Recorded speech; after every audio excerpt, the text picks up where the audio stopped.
الدولية للمنطقة. لكن انصدموا الأتراك بلعبة البريطانيين اللي قبل أن يوقعوا الأتراك مع أحمد الشرع قالوا خلونا ندخلوا على الاتفاقيات الإبراهيمية ويوقف. حتى اليوم هيئة الأركان اللي انضربت في دمشق، هل تعلمون فيها 12 ضابط تركي كان من الكنيسة ومن الوزراء الإسرائيليين اللي كله كان يدعو إلى القضاء على أحمد الشرع بشكل نهائي. وقالوها بصراحة أيضا أنه يبدو أنه أحمد الشرع ما عنده السيطرة على القوات اللي جاية نهائيا. طبعا كل هذا اللي بيصير قامت فيه المخابرات البيت التركي.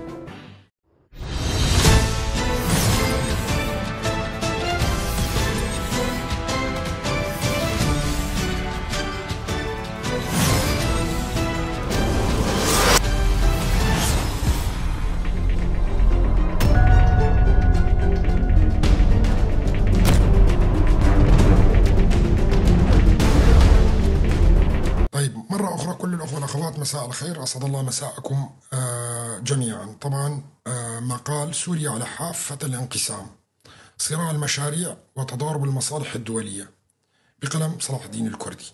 راح أقرأ لكم هذا المقال وبدي أضيف عليه بعدين بالمحاضرة الجديدة أمور جديدة بتغير بعض السياسات اللي راح تحصل في سوريا في المستقبل القريب.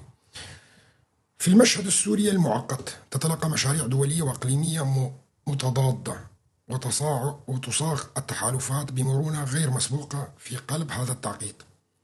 تطرح شخصية أحمد الشرع كوجه جديد للحل السياسي المحتمل، بينما الواقع يكشف أن الشرع ما هو إلا الواجهة المعادة تسويقها لزعيم هيئة تحرير الشام السابق أبو محمد الجولاني في محاولة لفرضه كلاعب سياسي شرعي على الساحة الدولية أو السورية عفوا. من الجولاني إلى الشرع تدوير التطرف تحت غطاء الاعتدال. الفرق بين أبو محمد الجولاني وأحمد الشرع ليس في الشخص بل في الدور الذي يراد له أن يلعبه. الجولاني الذي كان يمثل ذراع القاعدة في سوريا يعاد تقديمه للعالم على أنه شخصية معتدلة قادرة على قيادة مرحلة انتقالية، وهذه اللعبة الإعلامية المدعومة من الولايات المتحدة الأمريكية وبريطانيا وفرنسا تهدف إلى تحويل الرجل الذي كان يصنف كإرهاب دولي إلى رجل دولة قادر على توقيع اتفاقيات سلام وتمثيل مشروع الدولة السورية الجديد. لكن هذا المشروع يصطدم بعدة معوقات، أهمها أن الفصائل المسلحة المنتشرة في سوريا لا تتبع له بالكامل، بل تنقسم في ولاءاتها بين تركيا وإيران وجهات أخرى، كما أن إسرائيل ورغم رغبتها في إعادة تشكيل خارطة الجنوب السوري بما يخدم أمنها لا تثق بالجولاني مهما تبدلت تسمياته. الدروز والجنوب السوري من حضن إيلان إلى بوابة إسرائيل.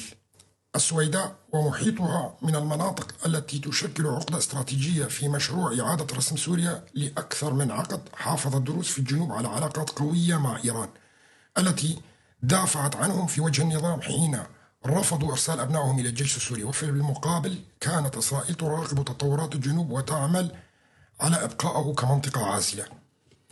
ومع تصاعد التوترات بدأت بعض القيادات الدرزية تلمح إلى الانضمام إلى إسرائيل قد يكون خيارا واقعيا في حال حصولهم على حكم ذاتي أو فيدرالية، لا سيما إن فشل الشرع الجولاني في السيطرة على الجنوب. هذا التوجه يمثل تهديدا مباشرا لوحدة سوريا ويدفع إسرائيل للتحرك بشكل مباشر لحماية مصالحها. الصراع التركي الإسرائيلي الخفي، في الوقت الذي تدفع فيه القوى الغربية لإعادة تدوير الجولاني تتحرك تركيا في الخفاء لإفشال هذا المخطط، لكنها لا تستطيع التصريح بذلك علنا لئلا تظهر وكأنها تعرقل مسار السلام. لذا فهي تلجأ إلى تحركات الفصائل التابعة لها لزعزعة استقرار أي منطقة يراد تحويلها إلى قاعدة للشرع جديدة. ومن هنا نفهم كيف أن الفوضى الأخيرة في السويداء لم تكن بتخطيط من الشرع بل بتحريك مباشر من الجولاني نفسه وبدعم تركيا.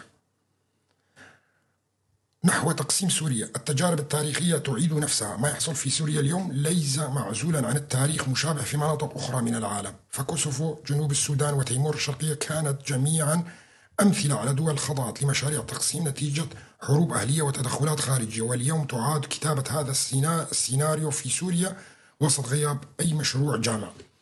أن الخطاب الطائفي المنتشر والكراهية بين مكونات الشعب السوري جعلت من المستحيل التفكير بحل سياسي حقيقي، والدعوات لقتال الأقليات واجتثاث المذاهب وتحكيم منطق الدم تؤكد أن البلاد متجهة إلى تقسيم حتمي. إسرائيل ومصالحها فوق كل اعتبار رغم الدعم الأمريكي لمسار الشرع، إلا أن إسرائيل لا تنظر بعين الرضا لهذا المسار لأنه لا يحقق مصالحها الأمنية. الجولاني مهما تلون وتبدلت أسماءه يبقى في نظر إسرائيل شخصا غير مضمون، خاصة إذا ما وصل إلى حدودها، فهي تعلم أن حركات الإسلامية لا يمكن احتوائها وقد يكون خطرها أكبر من حماس نفسها. لذا فإن إسرائيل تتجه أكثر فأكثر لدعم خيار المنطقة العازلة الدرزية، وحتى القبول بخيار انفصال السويداء أن تطلب الأمر على أن تسلم حدودها لجماعات ذات جذور راديكالية. مواجهة حتمية في الشرق الأوسط.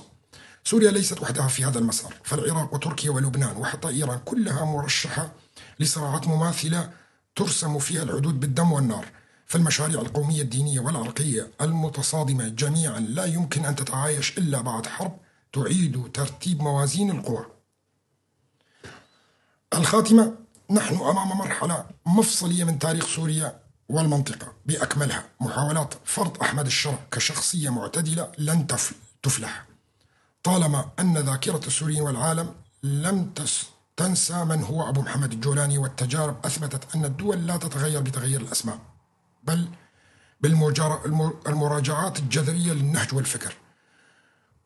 وما لم تحدث تلك المراجعات فإننا نتجه إلى واقع دموي يرسم خرائط جديدة ويؤسس لكيانات متصارعة لن تعرف الاستقرار لعقود قادمة. طيب، هذا مو ملخص كان حلقة البارح. طبعا عملنا كتابة. طبعا الحرب اللي حصلت في السويداء واضح للجميع هي كانت حرب إسرائيلية تركية بالوكالة. هي كانت حرب إسرائيلية تركية بالوكالة على الأرض السورية. حارب الإسرائيليون بالسوريين الدروز، وحاربت تركيا بالإسلاميين الراديكاليين. وهذا أمر أعتقد واضح للجميع، وأنا لمحت لهذا الموضوع في الحلقات اللي فاتت بشكل كبير جدا، وقلت لكم هناك صراع كبير جدا ما بين المشاريع التركية والمشاريع الإسرائيلية في المنطقة كلها، وهو المشاريع على المعابر الاقتصادية اللي مرسومة للمنطقة كلها. إسرائيل ترغب بأن تكون جميع المشاريع القادمة للمنطقة هي تحت سيطرتها، وتكون هي نقطة التقاء كل المعابر الاقتصادية اللي تنطلق من للعالم كله عن طريقها.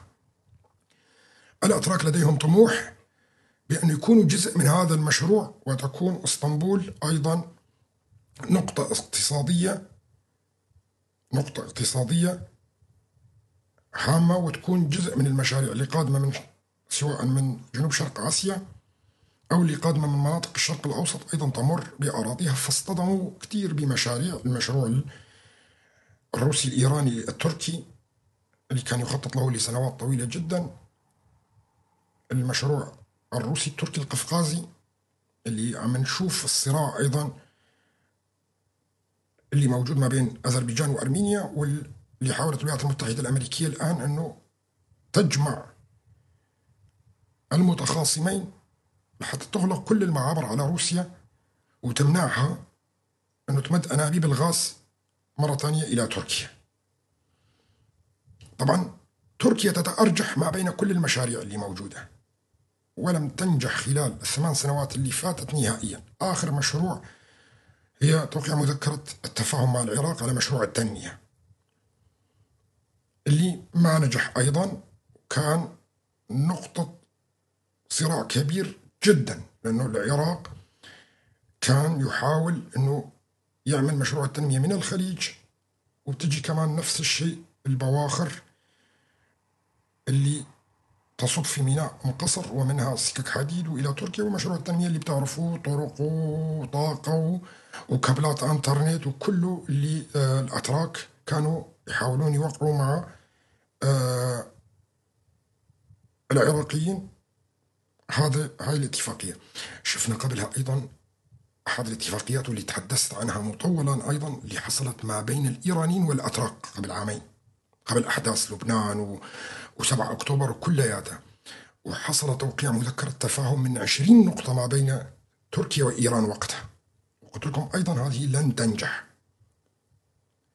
وكان فيها اتفاقيات عسكرية وفيها اتفاقيات شرطة واتفاقيات اتصالات واتفاقيات أمور غاز ونفط وأمور كثيرة. وأيضا جمدت وشفنا ضرب إيران، شفنا الآن إسرائيل ضربت إيران أيضا. طبعا الصراع ما بين الأتراك والإسرائيليين بدأ الآن يكون واضح أكثر من كان في الخفاء. خلال تقريبا ال6 سنوات اللي فاتت كان هو صراع بالخفاء. طبعا في كثير ناس راح تقول لي انه العلاقات الاقتصادية الإسرائيلية التركية علاقات قوية جدا ومن سنوات عديدة. نعم، هي كلها اتفاقيات قديمة، الأتراك ملزمين فيها لأنه اتفاقيات قديمة اقتصادية كان بيناتهم، وكانوا أكثر دولتين حليفتين موجودتين في الشرق الأوسط هي تركيا وإسرائيل. والكل يعلم أنه كل المستوطنات الإسرائيلية اللي موجودة في الأراضي الفلسطينية واللي بنوهم الإسرائيليين كانت كلها شركات تركية، كانت كلها شركات تركية، وغير المواد الغذائية اللي كانت تركيا أكبر الأسواق المصدرة إليها هي إسرائيل، وإلى الآن طبعا. لكن هي كلها اتفاقيات قديمة كانت بين الدولتين قبل ظهور بوادر هاي المشاريع الاقتصادية في المنطقة كلها. طبعا الأراضي السورية هي نقطة وصل، الأراضي السورية هي نقطة وصل ما بين كل المشاريع الاقتصادية الموجودة في العالم، لأنه صايرة في دائرة الوسط ما بين أوروبا، وتعتبر سوريا نافذة أوروبا من ناحية البحر، نافذة آسيا على أوروبا من ناحية البحر، وهي أقرب دولة اللي هي تركيا اللي تعتبر شبه دولة أوروبية. يعني تركيا تعتبر نفسها دولة أوروبية وتطالب بالدخول بالاتحاد الأوروبي، مع أنه القسم الأكبر منها أيضا في آسيا. لكن نقدر نقول أن سوريا هي أقرب دولة من المعابر الاقتصادية كلياتها. فالصراع محتدم على الأراضي السورية بالوكالة ما بين كل القوى العالمية اللي موجودة. طبعا الروس لم يخرجوا من المعادلة في سوريا أبدا. من يظن أن الروس خرجوا مخطئ جدا. سياسيا خرجوا نعم بالتدخلات، لكن الروس موجودين على الأراضي السورية وبقوة كبيرة جدا. قاعدة التعميم لسه موجودة، القواعد الروسية في الأراضي السورية كلياتها لساتها كلياتها موجودة في كل مكان، لم يتغير شيء نهائيا. لكن على المستوى السياسي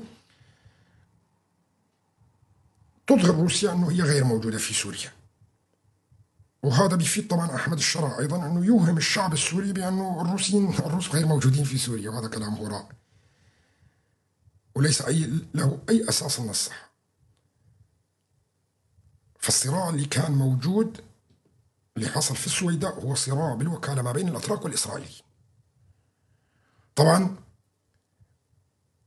يحاول الأتراك كانوا في البداية أنه يصدروا أحمد الشرع، ويكون أحمد الشرع فعلا رئيس سوريا ويشرعنوا أمام العالم كلياته.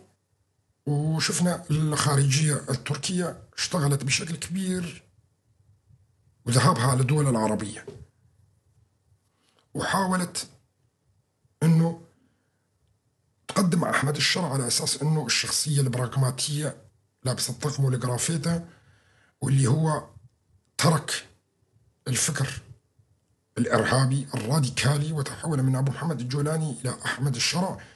طبعا هناك مصالح غربية أيضا بتهدئة الأوضاع في سوريا، فلذلك هم مؤيدين، مو مؤيدين بمعنى الكلمة لأحمد الشرع، لا، هم مؤيدين أنه ما بيحصل في سوريا حاليا بالوقت الحالي أي اضطرابات وأي صراعات أو أي حروب.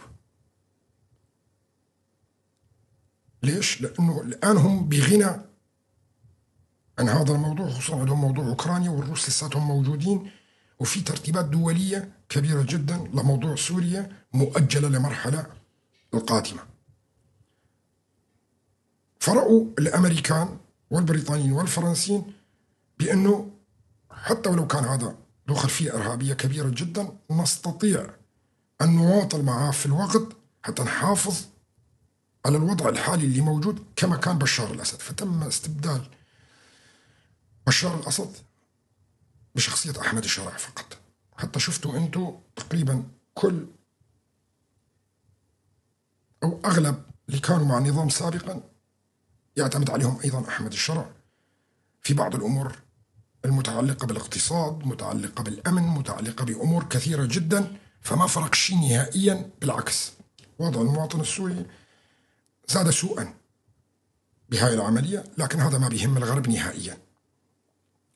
طبعا الأتراك مثل ما قلت لكم حاولوا بالبداية بشكل كبير أنه يروجوا لأحمد الشرع ويعيدوا تلميعه أمام العالم كلياته، لأنه يستطيعوا هم يتغلغلوا في الأراضي السورية وللأطماع التركية اللي موجودة في الأراضي السورية. فشفنا إحنا بداية سقوط بشار الأسد كيف بدأ الساسة الأتراك بالتحدث عن ولايات تركية، حلب والرقة وحماة وحمص وكلياتها هذول، يعني أصبحت من ضمن المشروع الملي. فبينت نوايا الأتراك وقتها بضم قسم من الأراضي السورية ويكون تابع لها. طبعا عين الأتراك على الساحل، عين الأتراك على الساحل وبقوة جدا، لأنه الساحل مثل ما قلت لكم نافذة آسيا كلياتها على أوروبا. هلا بيجي واحد بيقول لي لبنان صغيرة جدا، مو مثل سوريا الجغرافيا اللي تمتد ما بين العراق وتركيا والمعابر كلياتها. لبنان ليست لديها حدود برية سوى مع سوريا ومع إسرائيل طبعا، لكن حدودها مع إسرائيل مغلقة بشكل كامل. الحدود الوحيدة الموجودة لها هي مع سوريا، فلا تمثل بالمعادلة الاقتصادية شيء كبير جدا. لكن بمؤامرة التقسيم للمناطق كلياتها، لبنان داخلة ضمن هذا الخط لغلق كل المنافذ المستقبلية للمعابر الاقتصادية بشكل كامل. فبنشوف نحن صراع الأتراك هو صراع على الساحل السوري. كانت تطمح من البداية أنه تشرع أحمد الشرع وتوقع معها اتفاقيات تضمن لها ترسيم حدود بحرية تستطيع من خلالها الضغط على اليونان وقبرص وإسرائيل، وتكون جزء من تلك المشاريع الاقتصادية اللي راح تصير في المنطقة كلها واللي بيرسمها القوى الدولية للمنطقة. لكن انصدموا الأتراك بلعبة البريطانيين اللي قبل أن يوقعوا الأتراك مع أحمد الشرع قالوا خلونا ندخلوا على الاتفاقيات الإبراهيمية ويوقع اتفاقية سلام مع إسرائيل، ومن ثم شرعنت أحمد الشرع. طبعا هذا يزعج الأتراك بشكل كبير. وطبعا شروط إسرائيل على أحمد الشرع شروط قوية وقاسية جدا. اللي كان يفاوض الإسرائيليين في أذربيجان في حقيقة الأمر هم كانوا الأتراك، مو أحمد الشرع. صح بشخصية أحمد الشرع، لكن الأتراك كانوا هم اللي يفاوضوا على معاهدة السلام ما بين إسرائيل وسوريا.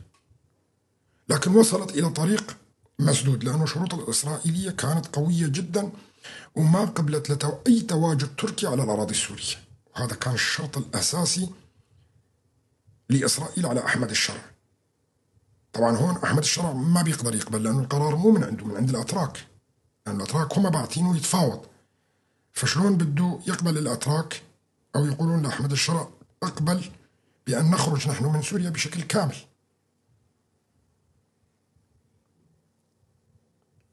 طبعا هم كانوا في أذربيجان وحصلت مسائل السويداء. طبعا شوف القوات اللي انطلقت من السويداء ما كانت لأحمد الشرع، كانت للميت التركي، هي اللي حركنا بناحية السويداء ولمناطق الدروز. لما علمت تركيا أنه وصلت مفاوضات السلام ما بين أحمد الشرع وإسرائيل إلى طريق مسدود، وطريق المسدود هذا نتيجة تعنت الأتراك والإملاء على أحمد الشرع أنه لازم ما تقبل هاي ولازم تقبل هذيك. فلما أحس الأتراك بأن أحمد الشرع يميل إلى اتفاقية سلام مع الإسرائيليين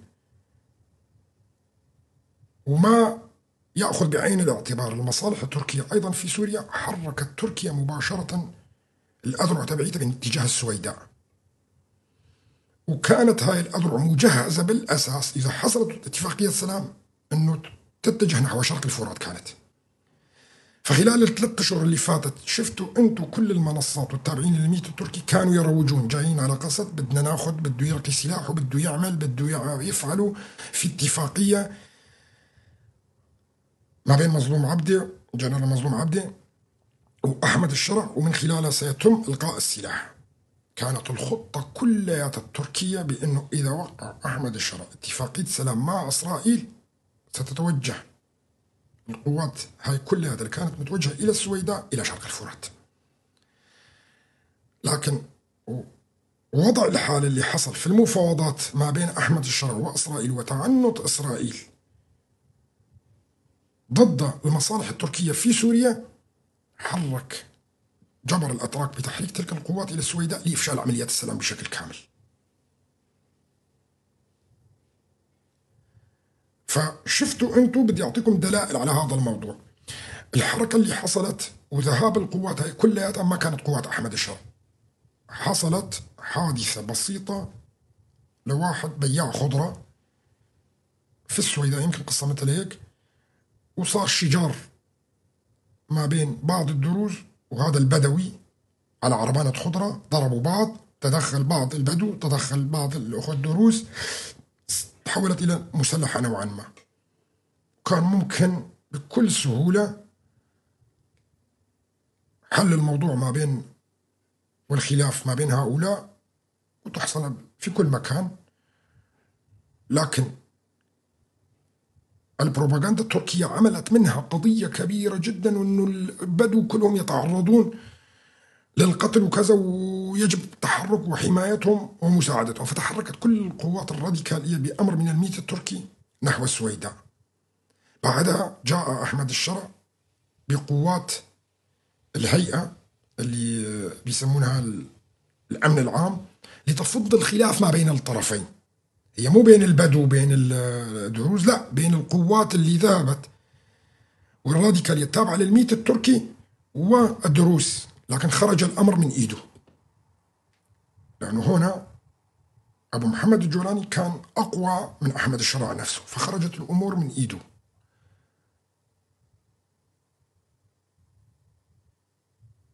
وحاول الأتراك بشتى الطرق السيطرة على السويداء، كانوا يظنون أنه يستطيعون السيطرة على السويداء، بدليل خرج اليوم وزير خارجية أحمد الشرع وقال إحنا ردة فعل الإسرائيلي غريبة، ما كنا نتوقع أنه ردته تكون بهذا العنف وبهذه القوة. ما أنت بالأساس ما عندك سلطة على شيء نهائيا، ولا أنت مخطط لشيء. الأتراك يعلمون ردة فعل إسرائيل راح تكون هيك. الأتراك يعلمون بأن ردة فعل الإسرائيليين راح تكون أقوى بشكل كبير جدا. حتى اليوم هيئة الأركان اللي انضربت في دمشق، هل تعلمون فيها 12 ضابط تركي كان، والأتراك يتكتمون عليها. الإسرائيليين ضربوهم وانقتل فيها 12 ضابط تركي من المخابرات التركية، والأتراك تكتموا على هذا الموضوع. وفيه حتى إيرانيين كانوا موجودين، في ضباط إيرانيين أيضا كانوا موجودين. حتى اللواء 107 اللي انضرب من شوي في جبلة، على فكرة كان في أتراك وتم ضربهم. الإسرائيليين بيضربوا الأتراك في كل مكان، لكن الأتراك لا يتجرؤون حتى يذكروا أنه انقتل في أتراك.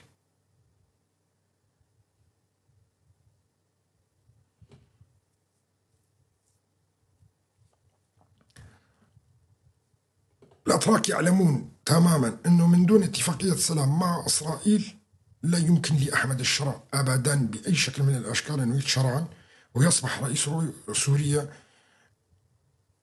الشرعي وتوقع معه اتفاقيات كما تشاء. وبتوقيع الشرع اتفاقيات مع إسرائيل لن تسمح إسرائيل لتركيا من ضمن الاتفاقيات اللي موجودة أنه تعمل أي اتفاقيات مع أحمد الشرع. وأنا ذكرت لكم امبارح عندما تكون الحلول على طاولة المفاوضات مفقودة يتوجه الساسة إلى الحروب، وتوجهوا إلى الحرب اللي حصلت في السويداء. فكانت النتيجة ماذا؟ خسر الأتراك الآن وأحمد الشرع الحرب خسروها. أحمد الشرع وقواته اللي موجودة وممكن تكلف أساسا حتى الحكم في سوريا كلياته أحمد الشرع. وشفنا اليوم التصريحات اللي كانت تصدر من الكنيسة ومن الوزراء الإسرائيليين اللي كله كان يدعو إلى القضاء على أحمد الشرع بشكل نهائي.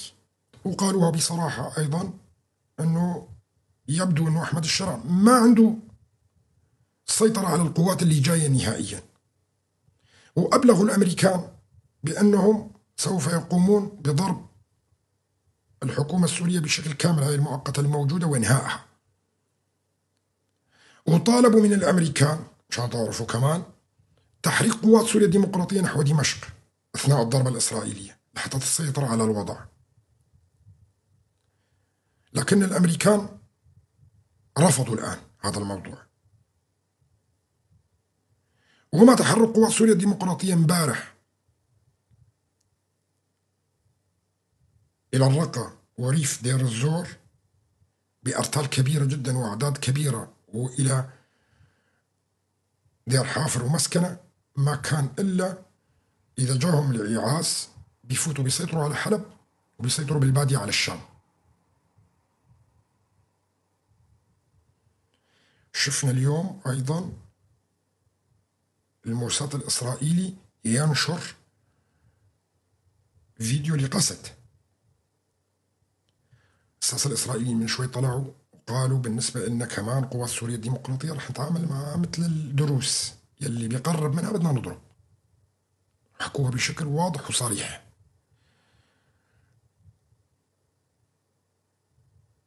فبالنسبة لإسرائيل تضغط على غرب والأمريكان والبريطانيين الآن والفرنسيين أنه قوات سوريا الديمقراطية هي اللي تكون بديل عن أحمد الشرع، ولا نثق بأحمد الشرع نهائيا، وورقتها انحرقت حقيقة. بدي أقول لكم شغلة لازم تعرفوها، اللي بتقرره إسرائيل كل الدول العالمية راح تمشي وراها، حتى ولو شفتوا في الإعلام معارضة مختلفة، آراء مختلفة، نقنع، نعمل، نتفق، محدود، اتفاقية محدودة، كذا أمور، هذا كله كلام هراء وليس له أي أساس من الصحة. ما يجري خلف الكواليس مختلف تماما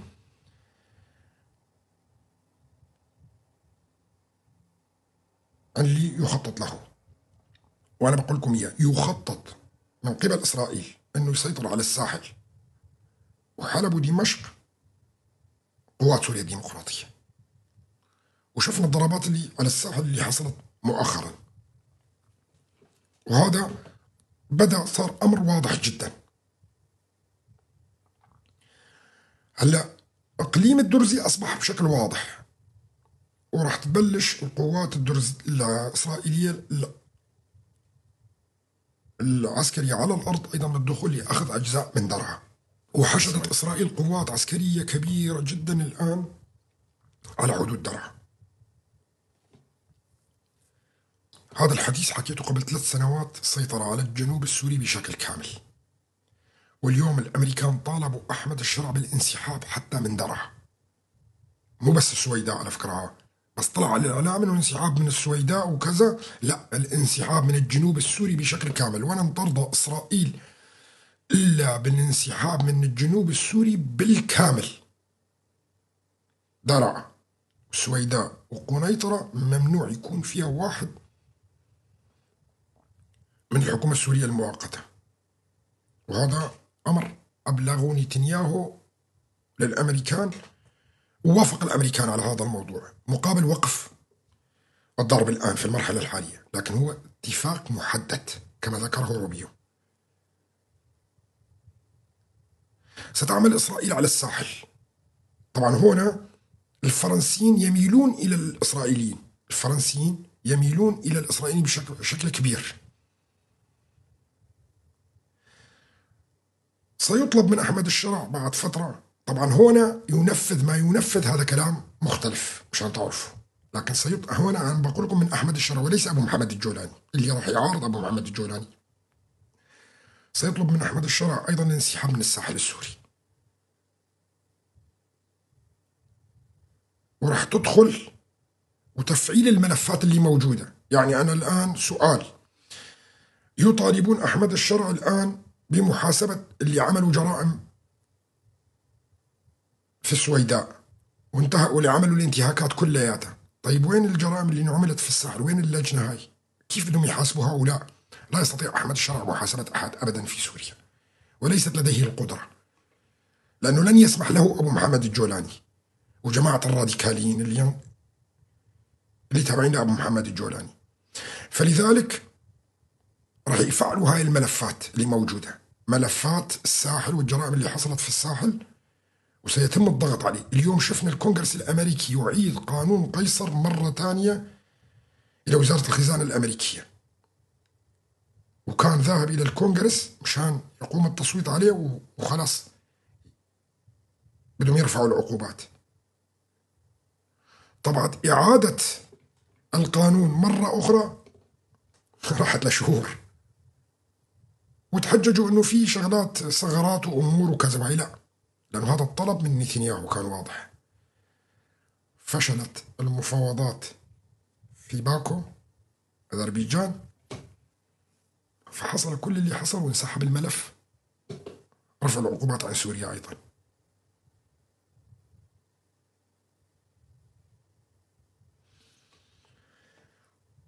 فهاي بداية تغير راح نشوفها. ليتوانيا هي دولة في الاتحاد الأوروبي وهي ترأس الاتحاد الأوروبي حاليا، صرحت بكل وضوح بأنه إحنا بعد الأحداث اللي حصلت في السويداء وكذا وهاي ما بدنا نرفع العقوبات عن سوريا، سنعيد العقوبات الأوروبية مرة أخرى على أحمد الشرع.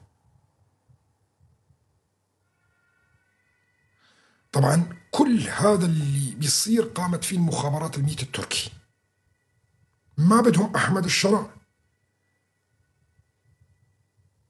ينجح، مو بالضرورة يغتالوه ومو بالضرورة يشيلوه، لا، مجرد أفشلوا المشاريع كلياتها وقفوا نهائيا. يعني هلا أحمد الشرع ما بقى ينفع. ليش؟ لأنه الانتهاكات اللي حصلت في السويداء والانتهاكات اللي حصلت في الساحل كلياتها راح تزيد عليه العقوبات مرة ثانية، ويعيد الغرب نظره فيه. وإسرائيل طبعا انتهى هذا الموضوع بالنسبة إلى لن تقبل بأحمد الشرع نهائيا، ومستعدة في أي وقت أنه تغتاله وتغتال كل اللي معه أيضا. هذا أصبح يعني أمر واضح، وكان الحديث كلياته في إسرائيل وفي الكنيسة الإسرائيلي والأركان والوزراء كله يتحدث بضرورة اغتيال أحمد الشرع والتخلص منه. هلا مثل ما قلت لكم لا يوجد بديل بالنسبة لهم سوى قوات سوريا الديمقراطية للغرب. هنا راح ينصدموا بالأتراك اللي حكان فيدان اليوم تحدث بكل وضوح وقال انه احنا نرصد تحركات لقوات سوريا الديمقراطيه، او يبكي ويبهج. هو قال ما بيقول قوات سوريا الديمقراطيه، بيقول رصدنا تحركات لهم ونحن ننظر بعين القلق انه ما يستغلوا الظروف اللي موجوده حاليا في سوريا ويتقدموا لمواقع اكثر. خلينا نقول لكم تقريبا، طبعا هذا صوته راح اترجم لكم الترجمه تبعه.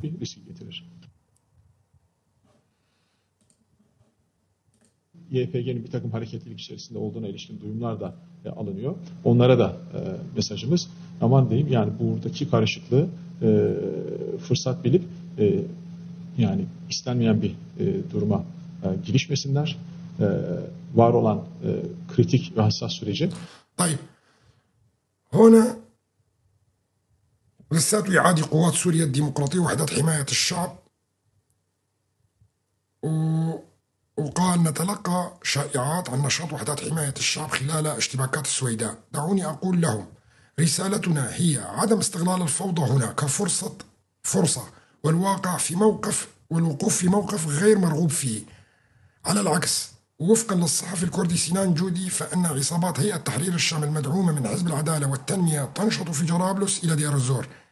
طبعا هنا تقرير الصحفي أيضا، الصحفي الكردي اللي مترجم أقواله، فيرد عليه: تركيا تدرك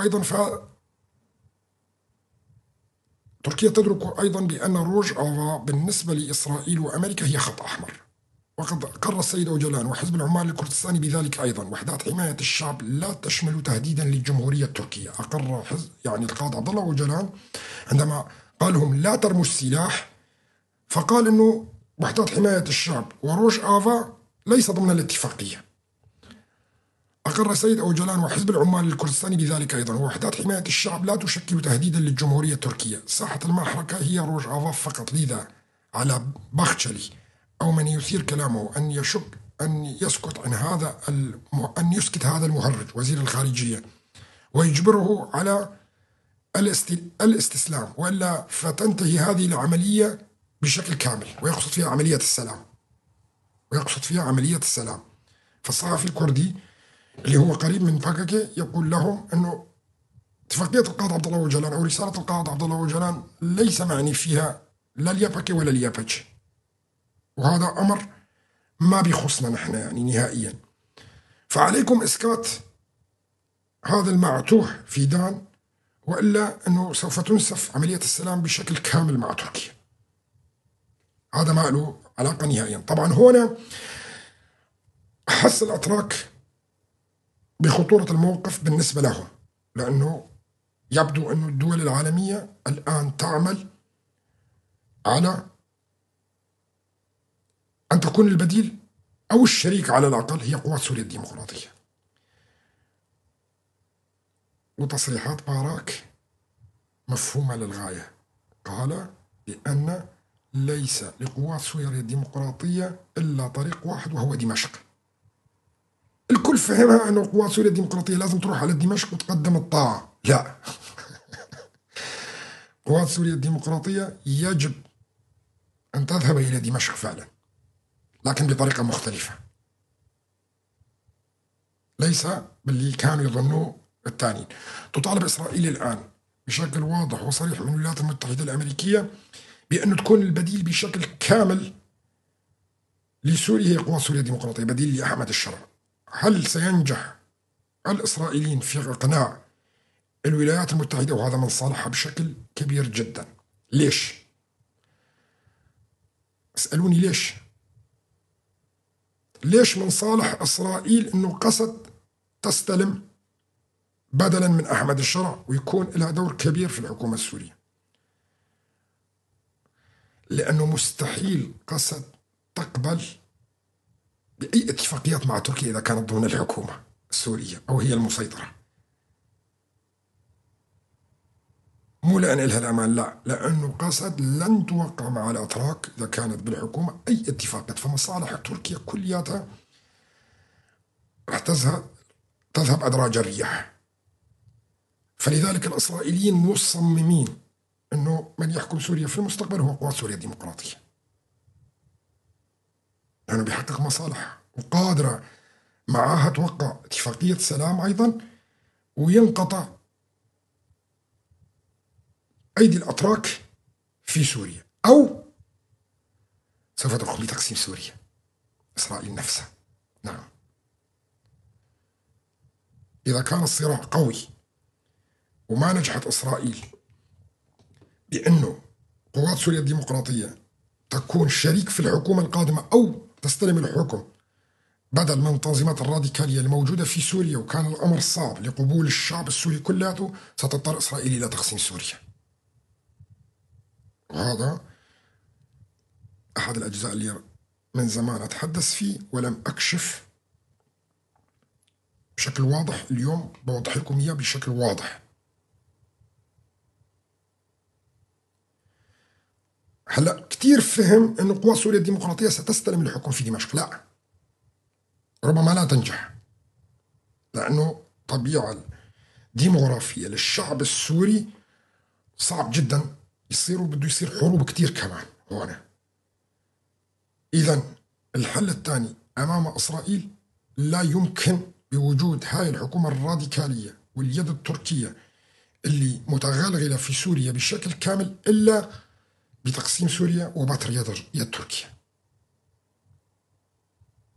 وهذا اللي بتقوم فيه إسرائيل حاليا. نعم، أخذت الجنوب السوري كلياته، هذا حقيقة، واليوم ثبتت هذا. والحرب اللي قام فيها أبو محمد الجولاني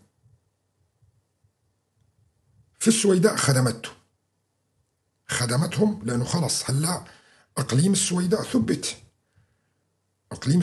ثبت بسبب الحرب اللي حصلت، صح ولا لا؟ وأنا ذكرت لكم أنه هذا الرجل لديه مهمة جاي مشانها، هي تقسيم سوريا،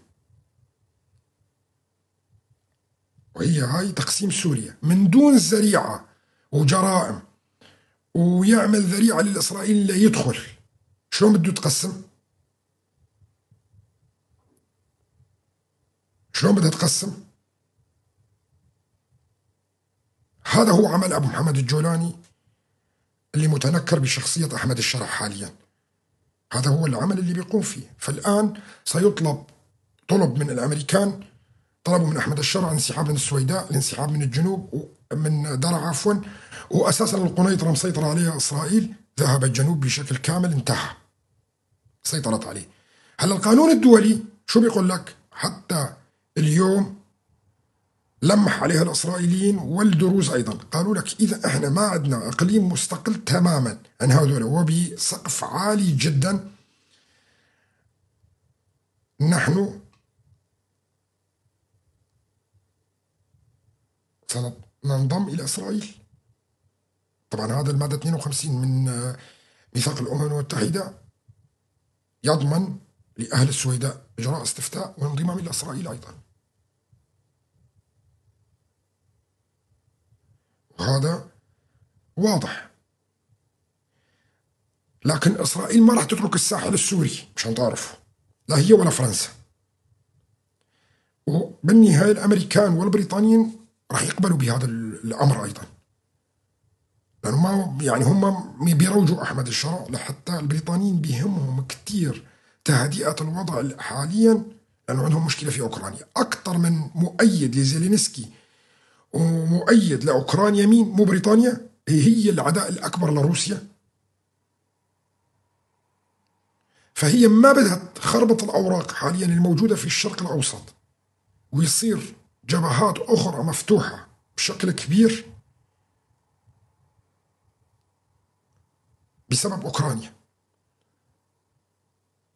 وبكل بساطة شفنا احنا ترامب طلع من يومين ثلاثة وتحدث انه سيتم دعم أوكرانيا من ميزانية حلف الناتو، والأمريكان هنا مستفيدين. 10 مليار دولار سيدفعها حلف الناتو لأسلحة أمريكية بالأساس، وهي دولة بالحلف الناتو. فالاستفاد هو الأمريكان، باعوا سلاح، ما صار يقدم لأوكرانيا ببلاش، صار يبيع، صار ياخذ عليه ثمن.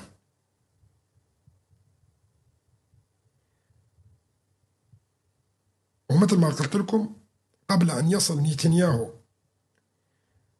إلى واشنطن أصدر ترامب قرار بتسليح أوكرانيا مرة ثانية والاستمرار في الحرب، لأنه إسرائيل لديها مشاريع في الشرق الأوسط، يجب أن تستمر الحرب الأوكرانية الروسية.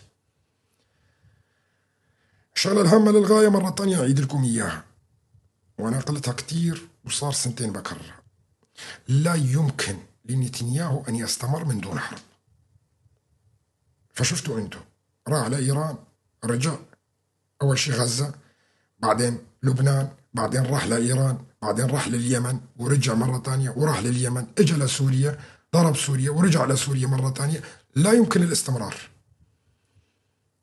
إلا بحروب. فلذلك ما في اتفاقيات راح تحصل في سوريا، وراح يكون الطريق مفتوح له في أي وقت يحتاج فيها لحرب وضاربة راح يقوم عليها على الشرع. فهاي الاتفاقية اللي شفتوها مع الأمريكان هي اتفاقية محدودة، قال وزير الخارجية، نعم، لأنه باب لنتنياهو مفتوح. إمتى ما بدك أضرب الجولاني وجماعته،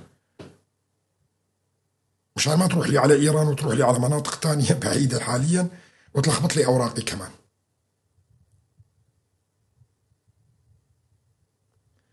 المرحلة القادمة راح نتحدث فيها أكثر وأعمق خلال الفترات القادمة وبتفصيل أكثر، لكن اليوم حبيت أكشف لكم بعض المواضيع الهامة جدا اللي حتى تعرفوا شو اللي عم بيصير على الأرض، لأنه أنا بشوف التخبط كتير باللايفات اللي موجودة وإخواننا الكرد اللي فاتحين وعم يحكوا حكي بس مو فهمانين شو اللي عم بيصير على الأرض. وطبعا أنا بعذرهم لأنه كله بيروح على وسائل الأخبار وبيشوف شو الأخبار والتصريحات اللي بيطرحوها وهو بيصدقها، لكن عمليا في السياسات بالعالم كلياته راجعوها، ولا سياسة طبقت وتحدث عنها الإعلام أبدا،